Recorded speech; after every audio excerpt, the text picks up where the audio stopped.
நடு தெருவில் நின்னுட்டு பொம்பளை பிள்ளைகிட்ட மம்பளத்துட்டு இருக்க. மேனகா, நான் உன்ன கைய பிடிச்சி இழுக்கல. தொப்பி தலையானு இப்போதைக்கு உங்களை நான் சொல்லல, என்ன நிக்கல அவனை தான் சொல்லிட்டு இருக்கேன். அதானே பார்த்தேன், நான் கைய பிடிச்சி இழுக்கலமா. கைய விடுங்கன்னு சொல்றேன்ல. எவ்வளவு தைரியம் இருந்தா நடு பகல்ல பொம்பளை பிள்ளை கைய பிடிச்சி இழுப்பாய்வேன். கைய விடுங்கன்னு சொல்றேன்ல. ஏல எவ்வளவு திமிரு உனக்கு? எவ்வளவு சொன்ன பிறகு நீ கைய விட மாட்டேங்கற? என்ன இந்த ஆள் சொல்ல சொல்ல கேட்கவே மாட்டேங்குது. ஏன் குயில் செல்லத்த கைய பிடிச்சி இழுத்துட்டே இருக்காரு. இரு ஓய், அப்புறம் வச்சிருக்கேன் கணக்க. ஏய், நான் யாருன்னு உனக்கு தெரியுமல? நீ யாரா இருந்தா எனக்கு என்ன? என்னது? நீ யாரா இருந்தா எனக்கு என்ன சொல்லிட்டு இருக்க? இங்க பாரு, பழைய செருப்பு எடுத்து மூஞ்சில டக்குன்னு அடிச்சு அடிச்சுடும் பாத்திக்க. என்னது?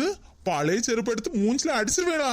ஏ தொப்பி தலையா, அவ சொன்னது உன் காதுல கேட்டுச்சா இல்லையா? குயிலு கைய விட்டு, இல்லனா நீ நாரி போயிரும். நாரி சொல்லிக்கிட்டே இருக்கேன், அந்த பிள்ளை கைய புடிச்சிட்டே இருக்க. கைய விடல, விளக்கு மாதிரி பிஞ்சு போயிரும் பாத்திக்க. ஏ பிள்ளை கைய விடு, கைய முறிச்சிடும் பாத்திக்க. இங்க பாரு, இந்த சத்த போட்டி வேலையில உன் மாப்பிள்ளை கிட்ட வச்சிக்க. ஆஹா, இவன் அடி வாங்குவான்னு பார்த்தா என் மேல பிரச்சனை திருப்பி விடியா. இங்க பாரு, அதான் சொல்லிட்டு இருக்கேன்ல, குயிலு கைய விடு. இல்லன்னு வச்சிக்க, நான் யாருன்னு உனக்கு தெரியல, அதனாலதான் நீ என்கிட்ட இவ்வளவு தைரியமா பேசிக்கிட்டு இருக்க. நீ யாருன்னு எனக்கு தெரியணும்னு அவசியம் இல்ல. நான் யாரு தெரியுமா? பார்த்தா தெரியலையா? ரவுடி பையன். நடு தெருவுல நடு பகல்ல பொம்பளை பிள்ளைய கைய புடிச்சு இழுத்துருக்க. இதுக்கு மேல ஒண்ணு என்ன சொல்லணும்? நீ ரவுடி பையன் தான். இங்க பாரு, குயில் கைய விட்டுரு, இல்லட்டா கராத்தாடி வாங்க வேண்டியதா இருக்கு என்கிட்ட. உங்க சவுடல் பேச்சல என்கிட்ட செல்லாது.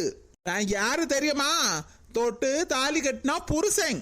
நீ யாரையும் கட்டிருப்பா, அதுக்குன்னு எங்க குயிலுக்கு கைய பிடிச்சு இழுத்துட்டு இருக்க. ஏக்கா ஏக்கா, நீ அமைதியா இரு குயிலு. நமக்குள்ள பிரச்சனை இருந்திருக்கு, அதெல்லாம் இருக்கட்டும் ஒரு பக்கம். அதுக்குன்னு எங்க வீட்டு பிள்ளைய ஒருத்தர் நடு தெருவுல கைய பிடிச்சு இழுத்துட்டு இருந்தா நான் பார்த்துட்டு சும்மாவா இருப்பேன்? அதானா, குயில் செல்லத்துக்கு கைய பிடிச்சு இழுத்தானா அவன் கைய வெட்டி முறிச்சிடணும். பார்த்தா இங்க ஆளு சரியில்லையே, அடிக்கடி குயில் செல்லம் கிடைக்காரு. என்னது? இவ உங்க வீட்டு பிள்ளையா? இவா வேலைக்காரி. யார பார்த்து வேலைக்காரின்னு சொன்ன? இவா எங்க வீட்டு பிள்ளை. ஓஹோ, உங்க வீட்டு பிள்ளையா? நான் தான் கொஞ்ச நேரமா பார்த்துட்டே தானே இருந்தேன். அம்புட்டு துணியும் ஒத்த ஆளா இருந்து துவைச்சு காய போட்டிருக்கா. அவ எங்க வீட்டு பிள்ளைன்னு சொல்லிட்டு இருக்கீங்க. அவ என்ன உங்க வீட்டு பிள்ளை மாதிரியா இருந்தா? உங்க வீட்டு வேலைக்காரி போல இருந்தா? சும்மா எதோ பேசி பிரச்சனைய திசை திருப்பாதா. முதல்ல குயில் செல்லத்துக்கு கைய விடு, அவளுக்கு தான் கை வலிக்கும் இல்ல. அவளுக்கு கை வலிக்குதா இல்லையோ, இந்த தொப்பி தலையனுக்குல ஓவரா கை வலிக்குது. கொஞ்சம் பொறு, உன்னை அப்புறமா நான் பாத்துக்கிறேன். குயிலு, இவங்க கிட்ட எல்லாம் எனக்கு பேசணும்னு அவசியமே இல்லை. நீ வா, நம்ம வீட்டு போவோம். என்ன நீ அவளை வீட்டு கூப்பிட்டு இருக்க? என் பொண்டாட்டிய என் வீட்டுக்கு நான் கூப்பிட தானே செய்வேன். என்னது பொண்டாட்டியா? தெரியலையா? இததானே இவ்வளவு நேரம் சொல்லிட்டு இருந்தேன். குயிலு என் பொண்டாட்டி, நான் அவளை தொட்டு தாலி கட்டின புருஷன். ஆஹா, இந்த தொப்பி தலையன் குயிலோட புருஷனா? நானே ஒரு தொப்பி தலையன், எனக்கு போட்டியா இன்னும் ஒரு தொப்பி தலையனா? குயிலுக்கு புருஷன் சரியான ரவுடி பயம் போல இருக்கான். இங்க பாருங்க, கைய விடுங்க. எத்தனை நேரமா சொல்லிட்டு இருக்கேன். குயிலு செல்லம், அத்தான் கூட வீட்டுக்கு வந்துருமா? நான் உன் வீட்டு பக்கமே வர மாட்டேன். முதல்ல நீ கைய விடு. அப்படியெல்லாம் சொல்லாதமா குயிலு செல்லம். யாரு எவருன்னே தெரியல. இவங்கள பார்த்தா எல்லாம் ரவுடி போல இருக்கிறாங்க. இந்த இடத்துல இவங்க கூட இருக்க வேண்டாமா? அத்தான் கூட வந்துரு. குயிலு, நீ இல்லாம என்னால எப்படிமா தனியா வாழ முடியும்? நான் இப்ப யாரு எவருன்னு தெரியாத வீட்ல இல்ல. இவங்க எல்லாம் நம்ம சொந்தக்காரங்க. நான் சொந்தக்காரங்க வீட்ல தான் இருக்கேன். நான் இங்க தான் இருப்பேன். உன் கூட நான் வரவே மாட்டேன். அப்படியெல்லாம் சொல்லாதம்மா. நீ வீட்டுக்கு வராத 2 நாள் நான் எவ்வளவு கண்ணீரும் கவலையுமா இருந்தேன்னு தெரியுமா உனக்கு? எங்க அம்மா தான் சொன்னாங்க நீ இங்க இருக்கேன்னு. அதனாலதான் உன்னை வந்து பார்த்து உன்னை கூட்டிட்டு போலான்னு ஓடி வந்தேன். பாத்திக்கா, அப்பா நீ ஏன் கண்டுபிடிச்சு வரல? அப்போ உங்க அம்மா சொல்லிதான் நீ வந்திருக்க, அப்படித்தானே? ஆமா செல்லம், நீ இங்க இருக்கேன்னு எங்க அம்மா தான் சொன்னாங்க. உங்க அம்மா பேச்ச கேட்டுட்டே தானே இருப்ப, அப்போ உங்க அம்மா பேச்ச கேட்டுட்டே இரு. என் கூட உனக்கு வாழ விருப்பம் இருந்தா உன் பெட்டி படுக்கையெல்லாம் கட்டிட்டு இங்க வா என் கூட வாழக்கு. என்னால எல்லாம் உன் வீட்டு பக்கமே வர முடியாது. அடி ஆத்தாடி, எவ்வளவு அமைதியா இருந்த குயிலு எப்படி ஆக்ரோஷமா கத்துறா. ஆஹா, 2 நாளா இந்த கோவம் எல்லாம் அவளுக்குள்ள ஒளிஞ்சு கிடந்திருக்கேன். அப்படியெல்லாம் சொல்லாதம்மா, வாமா நம்ம வீட்டுக்கு போவோம். என்னது நம்ம வீடா? அது உங்க அம்மா வீடு. இந்த வீட்ல நான் எனக்கு பிடிச்ச போல வேலையெல்லாம் செஞ்சாலும் என்ன ஒரு மனுஷ போல மதிக்கிறாங்க அவங்க. ஆனா உங்க வீட்ல உங்க அம்மா என்ன ஒரு வேலைக்காரிய விட மோசமா இல்ல நடத்துறாங்க. அப்படியெல்லாம் சொல்லாத கோயிலு செல்லம், எங்க அம்மா தங்கமான குணம், வாமா வீட்டுக்கு. ஆமா ஆமா, தங்கமான குணம் தானே. தங்கமான குணம் அவங்க கிட்ட இருந்துட்டே போட்டோம். எனக்கு ஒண்ணும் வேண்டாம். இங்க பாருங்க, என்னால வரவே முடியாது. ஒன்னால உங்க அம்மா பேச்சையும் மீற முடியாது. நான் என்ன பண்ணுவேன் கோயிலு செல்லம்? முதல்ல இங்க இருந்து கிளம்பு. அப்படியெல்லாம் சொல்லாத கோயிலு செல்லம், போ நம்ம வீட்டு போவோம். நீ எத்தனை நேரம் கூப்பிட்டாலும் என் காலில் விழுந்து கதறினாலும் நான் அந்த வீட்டு பக்கமே வர மாட்டேன். இங்க பாரு, இன்னொரு நேரம் தெருவுல அங்கே இங்கே நீங்க வந்து தெரிஞ்ச நானே சாணி கரைச்சு உன் தலையில விட்டுவோம் பாத்தியா. ஆஹா குயிலு, நீ ஏன் இப்படி பேசிய? சரி, அப்ப நீ வரமாட்டேல்ல?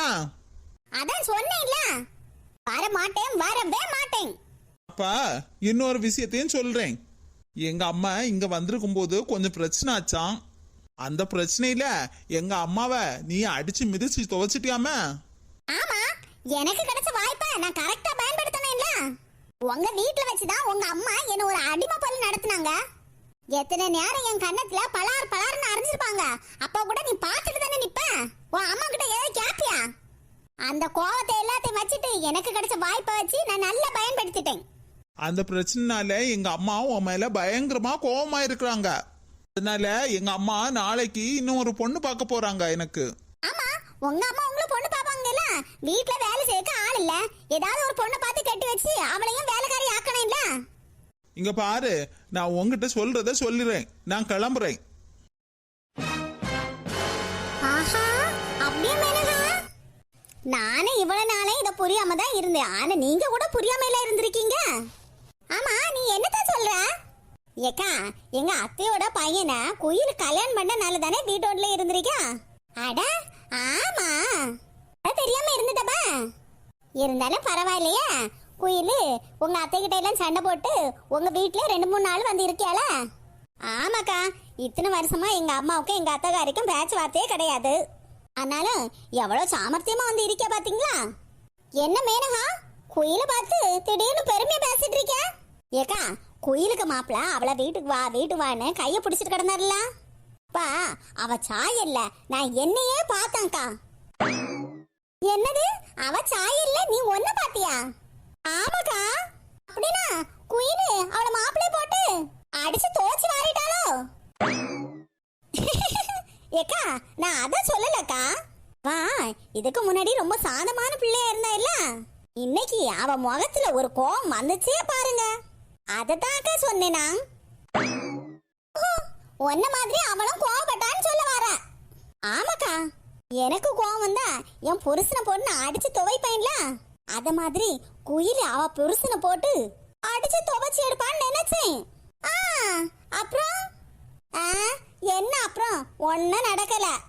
அடிக்கவும் இல்ல, துவைக்கவும் இல்ல. பரவாயில்லையே, அப்ப குயிலுக்கு கோவம் தணிச்சிட்டு போல. நீங்க வேறக்கா, அந்த குயில் பிள்ளை கோவத்துல ஏன் சாயலா இருந்திருக்கலாம். ஆனா குணத்திலயும் அன்புலயும் மரியாதையிலும் என்னை விட பல மடங்கு மிஞ்சிட்டாக்கா.